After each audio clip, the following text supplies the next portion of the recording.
How to Create a Glitch Monologues Season 32 Chapter 2. This is Season 32 of How to Create a Glitch in the Matrix Monologues Episode 2. In this episode, we will be talking about the implications of the historicity of objects. The examples given in Season 31 Chapter 6 of objects which provoked a retrocausal thought are all created objects with names given to them by people. They all possess, to some degree, personality upon a spectrum.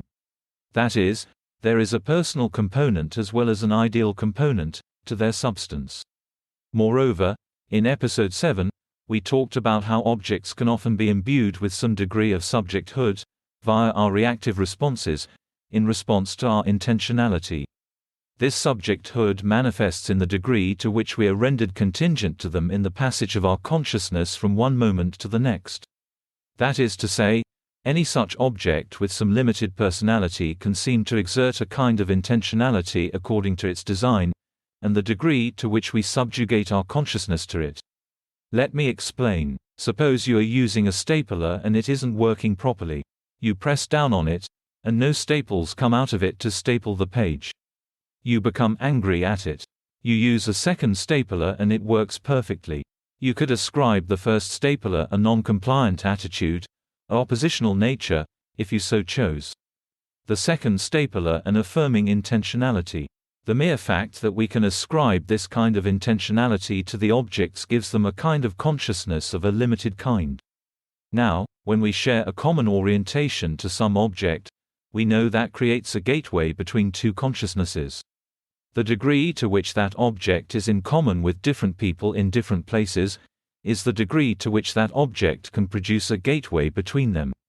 Which is to say that esoteric objects, for example, possess the capacity to unify many minds, owing to their commonality between cultures and civilizations. Which is to say that different objects possess a different degree of unanimity. Now, if decontextualization can be described as the elimination of the personal, then the retrocausal can be described as its reattribution. That is to say, that without the attribution of the name to the object, it would not be that object so described. A telluride, a cement mixer, an artistic representation of a bear, even a hockey player, would not be what they are without the name attached to them. Likewise, it is the giving of that object a name which has power. It has power because it imbues some degree of consciousness to the object and represents the passing off of a limited quantity of your consciousness to it. Let's look at a different example. If you have a kitten and you've raised that kitten, and one day the kitten does something that puts her at risk, say running next to a road, and you are nearby. If you react angrily, that reaction is going to cause her to fear you, perhaps, and potentially run away from you into the road. But if you are calm, at peace, renouncing your subjecthood, the exertion of your will, you are more likely to coax her back into the house. The point is the kitten has some degree of consciousness on her own, but in some ways is similar to the vehicle in our car crash example.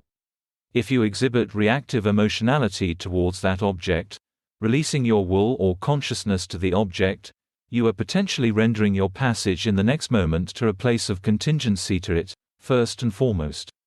I call this realization the zeroth gate in Season 17 Episode 4.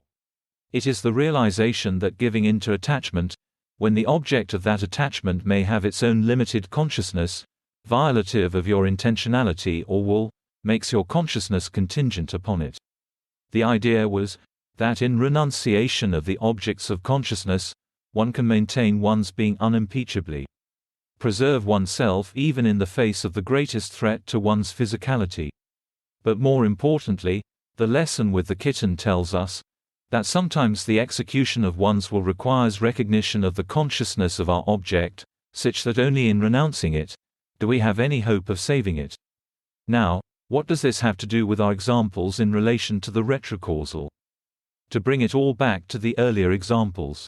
Because we can ascribe intentionality to objects, such as the stapler, we can ascribe attitudes to them, personality to them. This capacity means that two people can have a dialectical orientation to a specific object. For example, let's say the oppositional defiant stapler always works for your coworker but never works for you. For her, It is an affirming stapler. The point is, the arrangement of objects often reflects our consensual and non-consensuality. For her, its function is an extension of her consensuality. For you, an extension of your non-consensuality. This means that certain objects can represent gateways between the consciousnesses of certain people. In conclusion, the fact that my retrocausal thoughts were a bear, a cement mixer, a Telluride, a hockey player, says more about who I am connected to than it does about the particular context in which they occurred. That's the end of the podcast for today. If you enjoyed it, please like, comment and subscribe.